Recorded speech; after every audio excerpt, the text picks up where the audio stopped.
Hi hi hello ನಮಸ್ಕಾರ ಎಲ್ಲರಿಗೂ nature spirit 9 ಆಟ್ Kannada ಟಾರೋ card ರೀಡಿಂಗಿಗೆ welcome. ಇವತ್ತು ನಾನು ತಗೋತಾ ಇರುವಂತಹ ರೀಡಿಂಗ್ ಯಾವುದು? ಥಂಬ್ನೈಲ್ ಅಲ್ಲಿ ನೀವು ನೋಡಿರ್ತೀರಾ, talk to your higher self. ನೀವು ನನ್ನ ಜೊತೆಯಲ್ಲಿ ಮಾತಾಡಬಹುದು ಅಂದ್ರೆ ಸ್ಪಿರಿಟ್ಸ್ ಗಳ ಜೊತೆಯಲ್ಲಿ ನೀವು ಅತ್ಯಂತ ಗೊಂದಲದಲ್ಲಿರುವ ಒಂದು ವಿಚಾರದ ಬಗ್ಗೆ ಖಂಡಿತವಾಗಿಯೂ ನೀವು ಮಾತಾಡಬಹುದು.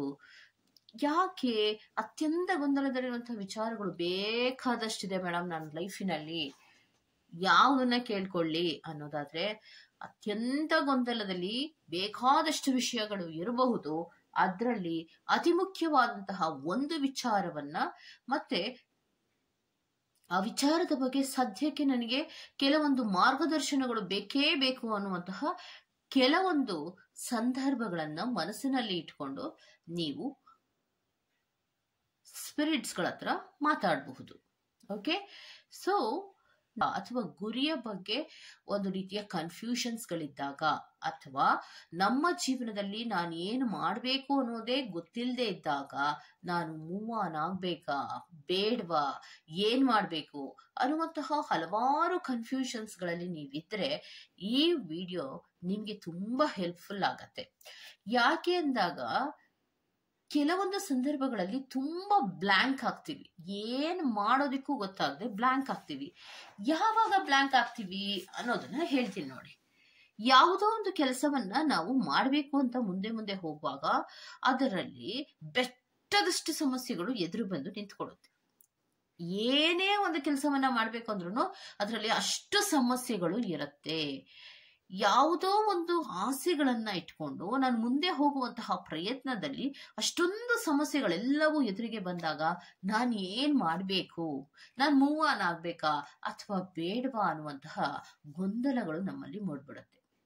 ಮತ್ತೆ ಪ್ರಯತ್ನಗಳ ಮೇಲೆ ಪ್ರಯತ್ನಗಳನ್ನ ಮಾಡುವಾಗ ಹಲವಾರು ಸಮಸ್ಯೆಗಳು ಎದುರಿಗೆ ಬಂದು ನಿಲ್ತಾ ಇದ್ರೆ ನಮ್ಮೆಲ್ಲ ಆಲೋಚನೆಗಳು ಪ್ರಯತ್ನಗಳೆಲ್ಲವೂ ಕೂಡ ಒಂದು ರೀತಿಯಲ್ಲಿ ಸ್ಟ್ರಕ್ ಆಗ್ತಾ ಹೋಗುತ್ತೆ. ಸೊ ಅಲ್ಲಿಗೆ ನಾನು ನಿಷ್ಪ್ರಯೋಜಕ ಅನ್ನುವಂತಹ ಭಾವನೆ ನಮ್ಮಲ್ಲಿ ಬರುತ್ತೆ. ಯಾಕೆ ಗೊತ್ತಾ, ಯಾವುದೇ ಕೆಲಸಗಳನ್ನ ಮಾಡ್ತಾ ಇದ್ರು ಅದು ಕೈ ಹತ್ತುತ್ತಾ ಇರಲ್ಲ. ಅಂದ್ರೆ ನಾನು ಮೂವ್ ಆನ್ ಆಗೋದಕ್ಕೆ ಪ್ರಯತ್ನವನ್ನ ಮಾಡಿದ್ರು ಮೂವ್ ಆನೇ ಆಗ್ತಾ ಇರಲ್ಲ. ಅಲ್ಲಲ್ಲಿಗೆ ಸ್ಟ್ರಕ್ ಆಗ್ತಾ ಇದ್ರೆ ನನ್ನ ಜೀವನವನ್ನ ನಾನು ಹೇಗ್ ಮುಂದುವರ್ಸ್ಕೊಂಡು ಹೋಗ್ಲಿ? ನನ್ನ ತಲೆಯಲ್ಲಿದ್ದಂತಹ ಎಲ್ಲ ಬುದ್ಧಿಯನ್ನ ಉಪಯೋಗಿಸಿ ನಾನು ಏನಾದ್ರೂ ಮಾಡ್ಲೇಬೇಕು ಅಂತ ಅನ್ಕೋತಾ ಇದ್ದೀನಿ, ಆದ್ರೂ ಕೂಡ ನನ್ನ ಕೈಲಿ ಆಗ್ತಾ ಇಲ್ಲ. ನನಗಂತೂ ಕನ್ಫ್ಯೂಷನ್ಸ್ ಆಗೋಗಿದೆ, ನನ್ನ ಜೀವನದಲ್ಲಿ ಹೇಗಿರ್ಬೇಕು ಅನ್ನೋದೇ ನನಗೆ ಗೊತ್ತಾಗ್ತಾ ಇಲ್ಲ ಅನ್ನುವಂತಹ ಗೊಂದಲದಲ್ಲಿ ನೀವಿದ್ರೆ ಖಂಡಿತವಾಗಿಯೂ ಟಾಕ್ ಟು ಯುವರ್ ಹೈಯರ್ ಸೆಲ್ಫಿನ ಜೊತೆಯಲ್ಲಿ ನೀವು ಖಂಡಿತವಾಗಿಯೂ ಮಾತಾಡಬಹುದು. ಸ್ಪಿರಿಟ್ಸ್ ಗಳ ಜೊತೆಯಲ್ಲಿ ನೀವು ಮಾತಾಡಬಹುದು. ನೀವು ಯಾರಿಗೆಲ್ಲ ನನಗೆ ತುಂಬಾ ಗೊಂದಲ ಇದೆ ಸ್ಪಿರಿಟ್ಸ್, ನನ್ನ ಜೊತೆ ಏನಾದ್ರೂ ಒಂದನ್ನ ಮಾತಾಡಿ ಅಥವಾ ನನಗೇನಾದ್ರೂ ಒಂದು ದಾರಿಯನ್ನ ತೋರಿಸಿ ಅಂತ ಯಾರೆಲ್ಲ ನಿಷ್ಕಲ್ಮಶ ಹೃದಯದಿಂದ ಬೇಡ್ಕೋತಿದ್ದೀರೋ ಅವರಿಗಂತೂ ಖಂಡಿತವಾಗಿಯೂ ಈ ದಿನ ಅದ್ಭುತವಾದಂತಹ ದಿನವೇ ಅಂತಾನೆ ಹೇಳ್ಬೇಕು. ಯಾಕೆ ಅಂದ್ರೆ ಏಂಜಲ್ಸ್ಗಳು ಇವತ್ತು ನಿಮ್ಮ ಜೊತೆಯಲ್ಲಿ ಅಥವಾ ಸ್ಪಿರಿಟ್ಸ್ಗಳು ನಿಮ್ಮ ಜೊತೆಯಲ್ಲಿ ನೇರ ಮಾತುಕತೆಗಳನ್ನ ಆಡಲಿದ್ದಾರೆ. ನೇರ ಮಾತುಕತೆಗಳಂದ್ರೆ ನಿಮ್ಮ ಪ್ರಶ್ನೆಗಳನ್ನ ಆಲಿಸಿ ಅಥವಾ ನಿಮ್ಮ ಗೊಂದಲಗಳನ್ನ ಕೇಳಿಸ್ಕೊಂಡು ಅದಕ್ಕೆ ತಕ್ಕನಾದಂತಹ ಉತ್ತರಗಳನ್ನ ನೇರವಾಗಿಯೇ ಕೊಡುವಂತಹ ರೀತಿಯ ವಿಡಿಯೋ ಆಗಿರತ್ತೆ. ಸೊ ನಾನು ಈ ವಿಡಿಯೋನ ಮಾಡ್ತಾ ಇರುವಂತಹ ಉದ್ದೇಶ ಏನು ಅಂದ್ರೆ, ತುಂಬಾ ಜನರು ಸ್ಪಿರಿಟ್ಸ್ ಗಳನ್ನ ನೆನೆಸ್ಕೊಂಡು ಕೆಲವೊಬ್ರು ಅಳ್ತಾ ಇದ್ದೀರಾ, ಸಂಕಟ ಪಡ್ತಾ ಇದ್ದೀರಾ, ಗೊಂದಲಕ್ಕೊಳಗಾಗ್ತಿದ್ದೀರಾ, ದಾರಿಯೇ ಗೊತ್ತಾಗ್ತಾ ಇಲ್ಲ ಅನ್ನುವಂತಹ ಕೊನೆಯ ಕೆಲವೊಂದು ಆಲೋಚನೆಗಳಲ್ಲಿ ಇದ್ದೀರಾ. ಕೊನೆಯ ಆಲೋಚನೆಗಳು ಅಂದ್ರೆ ಏನು ಅನ್ನೋದಾದ್ರೆ, ಇನ್ನೇನು ಪ್ರಯತ್ನವನ್ನ ನಾನು ಮಾಡೋದಿಲ್ಲ, ನನ್ನ ಕೈಲಾಗೋದಿಲ್ಲ, ನಾನು ಏನ್ ಪ್ರಯತ್ನ ಮಾಡಿದ್ರು ನನಗೆ ದೇವ್ರು ಸಪೋರ್ಟ್ ಮಾಡ್ತಾ ಇಲ್ಲ, ಮತ್ ನಾನು ಯಾಕೆ ಮಾಡ್ಬೇಕು ಅನ್ನುವಂತಹ ರೀತಿಯ ನಿರಾಶಾವಾದದ ಭಾವನೆಯಲ್ಲಿ ಯಾರೆಲ್ಲ ಇದ್ದೀರೋ ಅವರಿಗೆ ಖಂಡಿತವಾಗಿಯೂ ಇದು ಸಹಾಯ ಆಗೇ ಆಗತ್ತೆ. ಸ್ಪಿರಿಟ್ಸ್ಗಳು ನಿಮ್ ಜೊತೆ ಮಾತಾಡ್ತಾರೆ. ಆದ್ರೆ ಮಾತಾಡೋದಕ್ಕೆ ಮುಂಚಿತವಾಗಿ ಸ್ವಲ್ಪ ನಿಮ್ಮ ಮನಸ್ಸನ್ನ ಪ್ರಶಾಂತವಾಗಿ ಇಟ್ಕೊಂಡು ನಾನು ಕೊಡುವಂತಹ ಆಯ್ಕೆಗಳನ್ನ ಮಾಡ್ಕೊಳ್ಳಿ. ನಾನು ನಿಮ್ಗೆ 2 ಆಯ್ಕೆಗಳನ್ನ ಕೊಡ್ತಾ ಇದ್ದೀನಿ.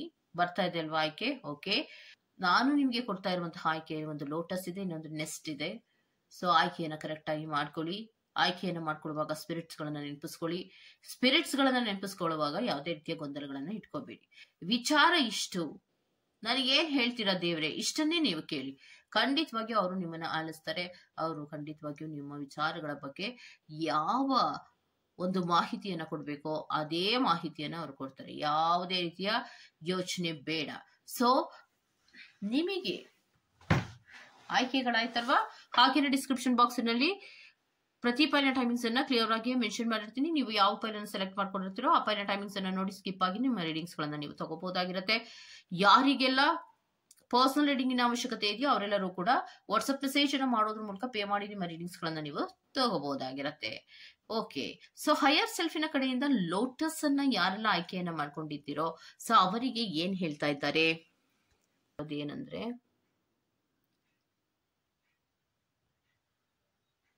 ಹೊರಗಡೆ ವಿಚಾರಗಳನ್ನ ಕೇಳಿಸ್ಕೊಳ್ಳೋದನ್ನ ಬಿಟ್ಬಿಡು.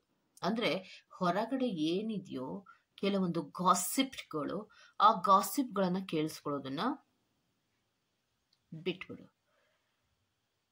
ಮತ್ತೆ ನಿನ್ನ ಮನಸ್ಸಿನಲ್ಲಿ ಏನು ಕತ್ತಲು ಆವರಿಸಿದೆಯೋ, ಬೇರೆಯವರ ಮಾತಿನಿಂದ ನಿನ್ನ ಮನಸ್ಸಿನಲ್ಲಿ ಏನು ಕತ್ತಲು ಆವರಿಸಿದೆಯೋ ಅದನ್ನ ಕೂಡ ತೆಗೆದ್ಬಿಡು. ಯಾಕೆ ಅಂದ್ರೆ ಹೊರಗಡೆಯಿಂದ ಬಂದಂತಹ ಮಾತುಗಳಿಗೋಸ್ಕರವಾಗಿ ನೀನು ಕತ್ತಲೆಯಲ್ಲಿ ಕೂರೋದು ಬೇಕಾಗಿಲ್ಲ. ನೀನು ಒಂದು ಸ್ಟಾರ್, ನಿನ್ನಲ್ಲಿ ಒಂದು ಸ್ಟಾರಿನ ಗುಣ ಇದೆ. ಅಂದ್ರೆ ನಕ್ಷತ್ರದ ರೀತಿಯಲ್ಲಿ ಮಿಂಚುವಂತಹ ಗುಣ ನಿನ್ನಲ್ಲಿ ಇದೆ. ಬೇರೆಯವರ ಮಾತನ್ನ ಕೇಳಿಸ್ಕೊಂಡು ಬೇಜಾರಾಗೋದನ್ನ ಮೊದಲು ಬಿಡು ಅನ್ನೋದನ್ನ ಹೇಳ್ತಾ ಇದ್ದಾರೆ. ಮತ್ತೆ ಇನ್ನೊಂದೇನ್ ಹೇಳ್ತಾ ಇದ್ದಾರೆ ಅನ್ನೋದಾದ್ರೆ, ನಿನ್ನ ಜೀವನದಲ್ಲಿ ಕೆಲವೊಂದು ವಿಚಾರಗಳಲ್ಲಿ ರಿಯೂನಿಯನ್ ಅನ್ನೋದು ಇದ್ದೇ ಇದೆ. ಅಂದ್ರೆ ಏನು, ಯಾರು ನಿನ್ನನ್ನ ಬಿಟ್ಟು ದೂರ ಹೋಗಿದ್ದಾರೋ ಅವರು ವಾಪಸ್ ನಿನ್ನ ಬಳಿಯಲ್ಲಿ ಬರುವಂತಹ ಸಾಧ್ಯತೆಗಳು ಹೆಚ್ಚಾಗಿದೆ. ಆದ್ರೆ ನೀನು ನಿನ್ನ ಮನಸ್ಸಿನಲ್ಲಿ ಒಂದು ನೆಗೆಟಿವ್ ಆಗಿ ಆಲೋಚನೆಯನ್ನ ಮಾಡ್ತೀಯಲ್ಲ, ಅದನ್ನ ಬಿಡು. ಕೆಲವೊಂದು ಮ್ಯಾನಿಫೆಸ್ಟೇಷನ್ ದಾರಿಗಳನ್ನ ಹಿಡಿತಾ ಹೋಗು. ಮ್ಯಾನಿಫೆಸ್ಟೇಷನ್ ಅನ್ನ ನಾವು ಯಾಕೆ ಮಾಡ್ಬೇಕು ಅನ್ನೋದಾದ್ರೆ, ನಮ್ಮಲ್ಲಿ ಪಾಸಿಟಿವ್ ಎನರ್ಜಿಯನ್ನ ತುಂಬಿಸ್ಕೊಳ್ಳೋದಕ್ಕೋಸ್ಕರ ನಾವು ಮ್ಯಾನಿಫೆಸ್ಟೇಷನ್ ಅನ್ನ ಮಾಡ್ತಾ ಹೋಗ್ತೀವಿ. ಮ್ಯಾನಿಫೆಸ್ಟೇಷನ್ಸ್ ಮೂಲ ಉದ್ದೇಶ ನಾವು ಪಾಸಿಟಿವ್ ಥಿಂಕಿಂಗ್ ಗಳನ್ನ ಮಾಡ್ತೀವಿ. ಯಾವಾಗ ನಾವು ಪಾಸಿಟಿವ್ ಥಿಂಕಿಂಗ್ ಗಳನ್ನ ಮಾಡ್ತೀವೋ ಆಗ ನಮಗೆ ಬರುವಂತಹ ರಿಸಲ್ಟ್ ಗಳೆಲ್ಲವೂ ಪಾಸಿಟಿವ್ ಆಗೇ ಇರುತ್ತೆ. ಸೊ ಯಾರು ನಿನ್ನಿಂದ ದೂರ ಹೋಗಿರ್ತಾರೋ ಅವರು ನಿನ್ನ ಬಳಿಯಲ್ಲಿ ವಾಪಸ್ ಬರ್ತಾರೆ, ಯೋಚನೆ ಮಾಡ್ಬೇಡ. ಮತ್ತೆ ಇನ್ನೊಂದೇನು ಅಂದ್ರೆ, ಸ್ಪಿರಿಚುವಲ್ ಆಗಿ ನಿನಗೆ ತುಂಬಾ ಸಪೋರ್ಟ್ ಅನ್ನು ನಾವು ಕೊಡ್ತಾನೆ ಇದೀವಿ. ನೀನು ಯಾವಾಗ್ಲೂ ಕೂಡ ಪ್ರೊಟೆಕ್ಟ್ ಆಗೇ ಇರ್ತೀಯ. ನಿನಗೆ ಯಾರು ಮೋಸ ಮಾಡೋದಿಕ್ಕೆ ಸಾಧ್ಯ ಇಲ್ಲ, ಅಥವಾ ನಿನಗೆ ಯಾರು ತೊಂದರೆ ಕೊಡೋದಿಕ್ಕೆ ಸಾಧ್ಯ ಇಲ್ಲ. ನಿನ್ನ ಬಗ್ಗೆ ಅವರು ಮಾತಾಡ್ಕೋಬಹುದೇ ಹೊರತು ನಿನ್ನನ್ನ ಅವರು ಟಚ್ ಮಾಡೋದಕ್ಕೂ ಸಾಧ್ಯ ಆಗೋದಿಲ್ಲ. ಅವರು ಹಿಂದಿನಿಂದ ಏನ್ ಮಾಡ್ತಾ ಇದ್ದಾರೋ ಅಥವಾ ಹಿಂದಿನಿಂದ ಅವ್ರು ಏನ್ ಮಾತಾಡ್ಕೊಂತ ಇದ್ದಾರೋ ಅದ್ರ ಬಗ್ಗೆ ನಿನಗೆ ಗಮನವನ್ನ ಕೊಡ್ಬೇಡ. ಆ ಗಮನವನ್ನ ಕೊಟ್ಟಾಗ್ಲೇ ನೀನು ಕತ್ತಲು ಆವರಿಸಿದಂತಹ ರೀತಿಯಲ್ಲಿ ನೀನು ಕೂತ್ಕೊಳ್ಳೋ ಅಂತಹದ್ದು, ಅಥವಾ ನನ್ಗೇನು ಗೊತ್ತಾಗಲ್ಲ ಅನ್ನುವಂತಹ ರೀತಿಯಲ್ಲಿ ನೀನು ಕೂತ್ಕೊಳ್ಳೋ ಅಂತಹದ್ದು. ಅದನ್ನ ಬಿಟ್ಟು ನಾನು ಒಂದು ಬೆಳಕು, ನನ್ನಲ್ಲಿ ಒಂದು ಹೊಳೆಯುವಂತಹ ಅಥವಾ ಪಾಸಿಟಿವ್ ಎನರ್ಜಿ ಇರುವಂತಹ ಎಲ್ಲ ಗುಣಗಳಿದೆ ಅನ್ನುವಂತಹ ಮ್ಯಾನಿಫೆಸ್ಟೇಷನ್ ದಾರಿಯನ್ನ ನೀನು ಹಿಡಿತಾ ಹೋಗು. ಆಗ ನಿನ್ನಲ್ಲಿ ಒಂದು ಸ್ಪಿರಿಚುವಲ್ ಆದಂತಹ ಸಮಾಧಾನ ಅನ್ನೋದು ಬರತ್ತೆ. ಮತ್ತೆ ನಾವು ಕೂಡ ನಿನಗೆ ಸಪೋರ್ಟ್ ಅನ್ನ ಮಾಡ್ತಾ ಇದ್ದೀವಿ. ಮತ್ ಏನಿದ್ಯೋ ನಿನ್ನ ಸಿಚುಯೇಷನ್ ಅಲ್ಲಿ ಏನಿದ್ಯೋ ಆ ಸತ್ಯಗಳನ್ನ ಅಕ್ಸೆಪ್ಟ್ ಮಾಡ್ಕೋ. ಯಾಕಂದ್ರೆ ಸತ್ಯಗಳನ್ನ ಅಕ್ಸೆಪ್ಟ್ ಮಾಡ್ಕೊಳ್ಳುವಂತಹ ಮನಸ್ಥಿತಿ ನಿನ್ನಲ್ಲಿ ಇರೋದಿಲ್ಲ, ಕೆಲವೊಮ್ಮೆ ಅಕ್ಸೆಪ್ಟ್ ಅನ್ನ ಮಾಡ್ಕೊಳ್ಳೋದಿಲ್ಲ. ಸೊ ಅಂತಹ ಸಂದರ್ಭದಲ್ಲಿ ನಿನಗೆ ಗೊಂದಲಗಳು ಮೂಡ್ತಾ ಇರುವಂತಹದ್ದು. ಸತ್ಯಗಳನ್ನ ಅಕ್ಸೆಪ್ಟ್ ಮಾಡ್ಕೊಂಡು ಎಸ್ ಕರೆಕ್ಟ್ ಅನ್ನುವಂತಹ ರೀತಿಯಲ್ಲಿ ನೀನ್ ಯಾವಾಗ ಮುಂದಕ್ಕೆ ಬರ್ತೀಯೋ ಆಗ ನಿನ್ನ ಜೀವನದಲ್ಲಿ ಪ್ರೋಗ್ರೆಸ್ ಅನ್ನೋದು ಇದ್ದೇ ಇರತ್ತೆ. ಮತ್ತೆ ನಿನ್ನ ಜೀವನದಲ್ಲಿ ಏನು ಬೇಕೋ ಏನು ಬೇಡವೋ ಅದನ್ನ ನಾನು ನಿನಗೆ ನೋಡಿ ಕೊಡ್ತೇನಲ್ವಾ. ಯಾಕಷ್ಟು ಗೊಂದಲ ಮಾಡ್ಕೋತಾ ಇದ್ಯಾ? ಈಗ ಬೇಡದನ್ನ ನೀನು ಕೇಳಿದ್ರೆ ಅದು ನಿನಗೆ ಬೇಡವಾದದ್ದು, ಅದು ಮುಂದಕ್ಕೆ ನಿನಗೆ ಕಷ್ಟವನ್ನ ಕೊಡೋ ಅಂತದ್ದು. ಅದಕ್ಕೋಸ್ಕರ ನಾನು ಏನ್ ಮಾಡ್ತೀನಿ, ಕೆಲವೊಂದು ವಿಚಾರಗಳಲ್ಲಿ ನೀನ್ ಮುಂದೆ ಮುಂದೆ ಹೋಗ್ತಾ ಇದ್ರೆ ಅಲ್ಲಲ್ಲೇ ಸಮಸ್ಯೆಗಳ ರೂಪದಲ್ಲಿ ಅಡೆತಡೆಗಳನ್ನ ಮಾಡ್ತಿರ್ತೀನಿ.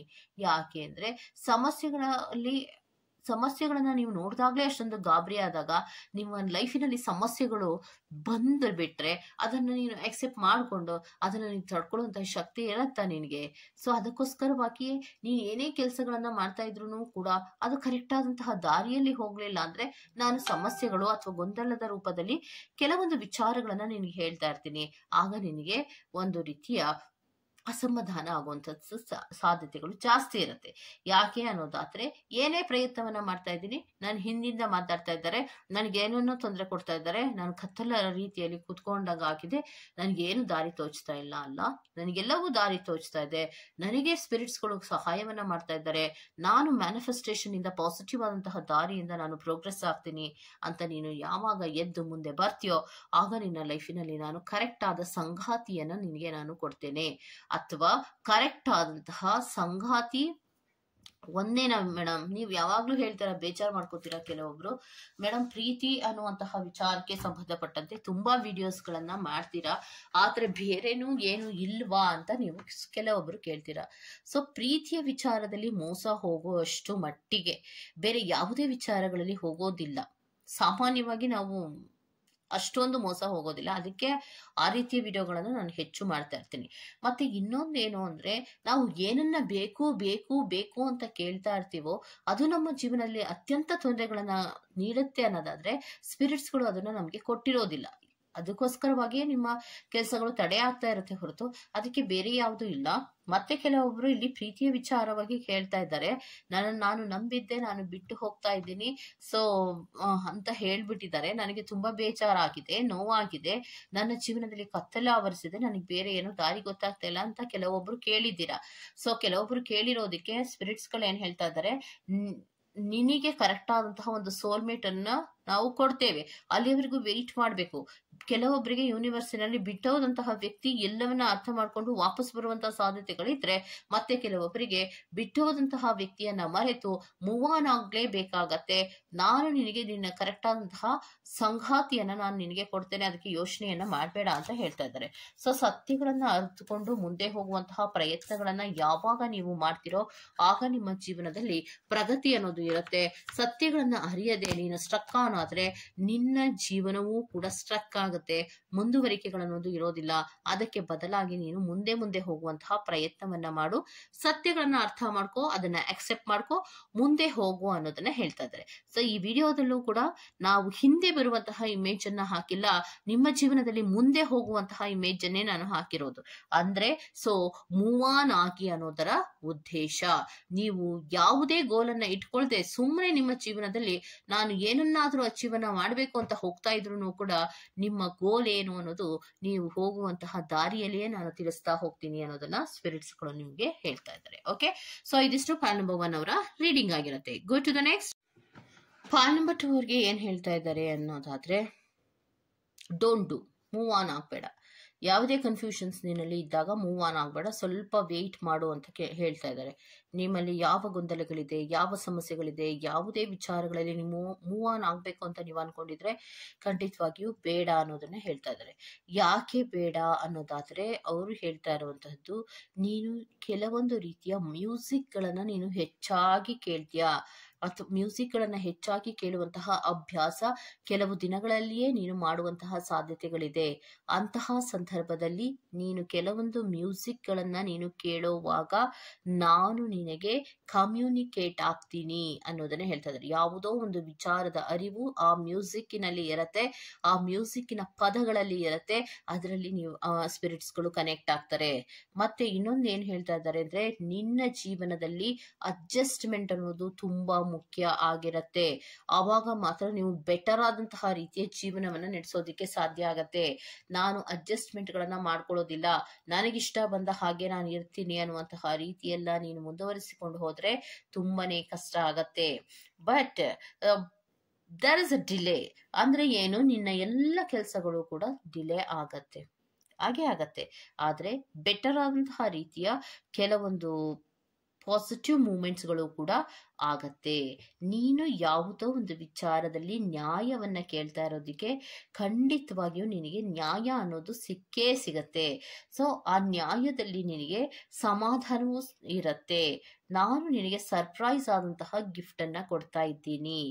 ಯಾಕೆ ಅಂದ್ರೆ ನೀನು ಕೇಳ್ತಾ ಇರುವಂತಹ ವಿಚಾರದಲ್ಲಿ ಸತ್ಯ ಬೇಕು ಅಂತ ನೀನು ಕೇಳ್ತಾ ಇದ್ಯಾ.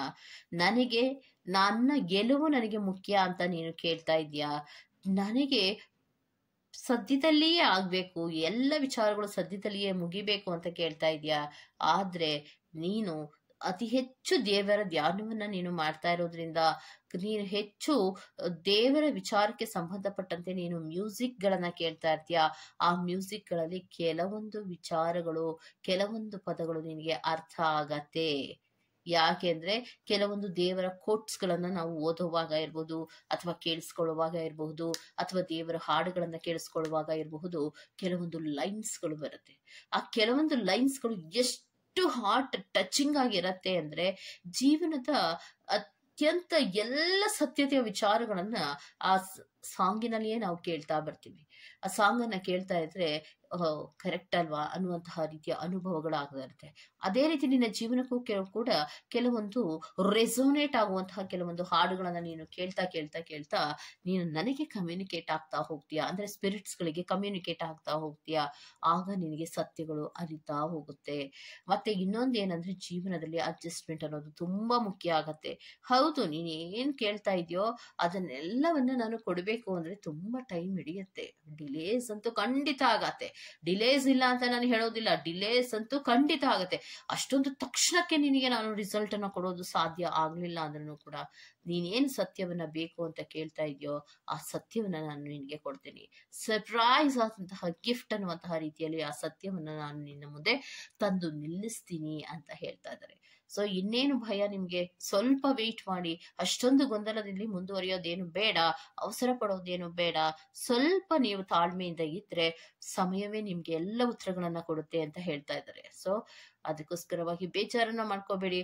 ಡಿಲೇಸ್ ಆದ್ರೂ ಕೂಡ ಕರೆಕ್ಟ್ ಆದಂತಹ ರಿಸಲ್ಟೇ ಬರುತ್ತೆ ಅಂತ ಸ್ಪಿರಿಟ್ಸ್ ಗಳು ನಿಮ್ಗೆ ಹೇಳ್ತಾ ಇದ್ದಾರೆ. ಓಕೆ, ಸೊ ಇದಿಷ್ಟು ಪಾಯಿಂಟ್ ನಂಬರ್ 2 ಓವರ್ ರೀಡಿಂಗ್ ಆಗಿರುತ್ತೆ. ಈ ತರಹದ ರೀಡಿಂಗ್ ನಿಮ್ಗೆ ಇಷ್ಟ ಇರುತ್ತೆ ದಯವಿಟ್ಟು ಸಬ್ಸ್ಕ್ರೈಬ್ ಮಾಡಿ, ಪಕ್ಕದಲ್ಲಿ ಇರುವಂತಹ ಬೆಲ್ ಐಕಾನ್ ಅನ್ನ ಪ್ರೆಸ್ ಮಾಡಿ.